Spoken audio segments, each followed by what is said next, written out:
আসসালামু আলাইকুম বন্ধুরা, আজকে আমি শেয়ার করতে যাচ্ছি একেবারে ঘরোয়া স্টাইলে রেস্টুরেন্টের স্বাদে মজাদার ব্রয়লার মুরগির লেগ রোস্ট পিস। পুরো রেসিপি একদম সহজভাবে করব আর দেব কিছু ছোট ছোট টিপস যা তোমার রান্নাটাকে করবে আরও স্পেশাল। তো চলো শুরু করি। প্রথমে আমি নিয়ে নিয়েছি ব্রয়লার মুরগির 4টি লেগ পিসগুলো ভালোভাবে ধুয়ে ছুরি দিয়ে হালকাভাবে কেটে নেব, এতে মশলাগুলো ভিতরে ভালোভাবে ঢুকে পড়বে। এরপরে লেগ পিসগুলো ভালোভাবে ম্যারিনেট করার জন্য দিয়ে দেব লেবুর রস, হালকা হলুদের গুঁড়ো এবং মরিচের গুঁড়ো এবং সাথে লবণ। মাত্র 10 মিনিট রেখে দেব, কারণ এটা ব্রয়লার মুরগির যে একটা গন্ধ এটা কমাতে সাহায্য করে। এরপরে একটি ফ্রাই প্যানে তেল দিয়ে লেগ পিসগুলো দিয়ে হালকা ভেজে নেব। লেগ পিসগুলো বেশি ভাজবো না, কারণ বেশি ভাজলে শক্ত হয়ে যাবে আর রোস্টের সফটনেস নষ্ট হয়ে যাবে। 5 মিনিট মাঝারি আঁচে ভাজলে একদম পারফেক্ট। এবার ওই তেলে প্রথমে কুচি করে কেটে রাখা পেঁয়াজ দিয়ে দেব, আর পরে হালকা নেড়ে চেড়ে বাদামি না হওয়া পর্যন্ত ভেজে নেব। এরপরে একে একে দিয়ে দেব 1 চামচ জিরা বাটা, আদা বাটা ও রসুন বাটা। এরপরে সবগুলো উপকরণ ভালোভাবে নেড়ে চেড়ে ভেজে নেব সুন্দর করে।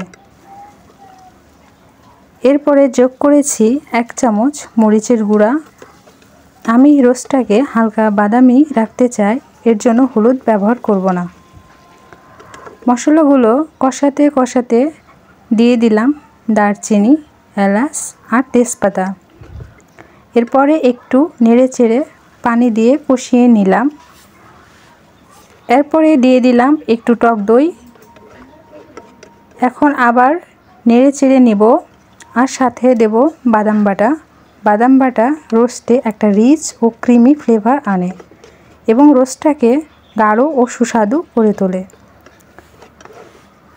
এরপরে আবার সবগুলো উপকরণ ভালোভাবে নেড়ে চেড়ে এর মধ্যে দিয়ে দিলাম 2 চামচ রোস্ট মশলা, দিয়ে আবার নেড়ে চেড়ে নিলাম।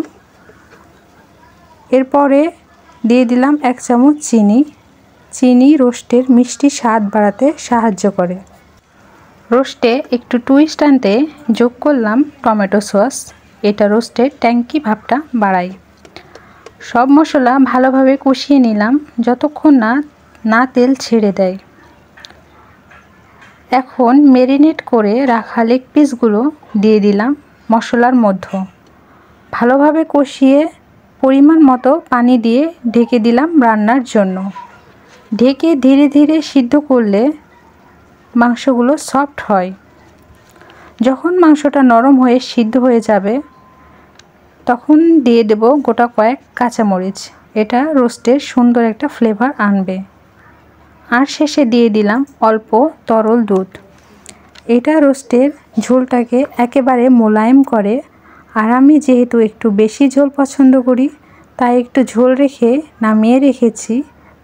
তোমরা তোমাদের পছন্দ মতো ঝোল রেখে দিতে পারো। এই ছিল আমার special broiler leg piece roast recipe. বন্ধুরা, রেসিপিটা কেমন লাগলো কমেন্টে জানিও। আর ভিডিও ভালো লাগলে একটি লাইক, শেয়ার আর চ্যানেলে নতুন হলে সাবস্ক্রাইব করতে ভুলো না। আল্লাহ হাফেজ, আজকের মতো এখানে।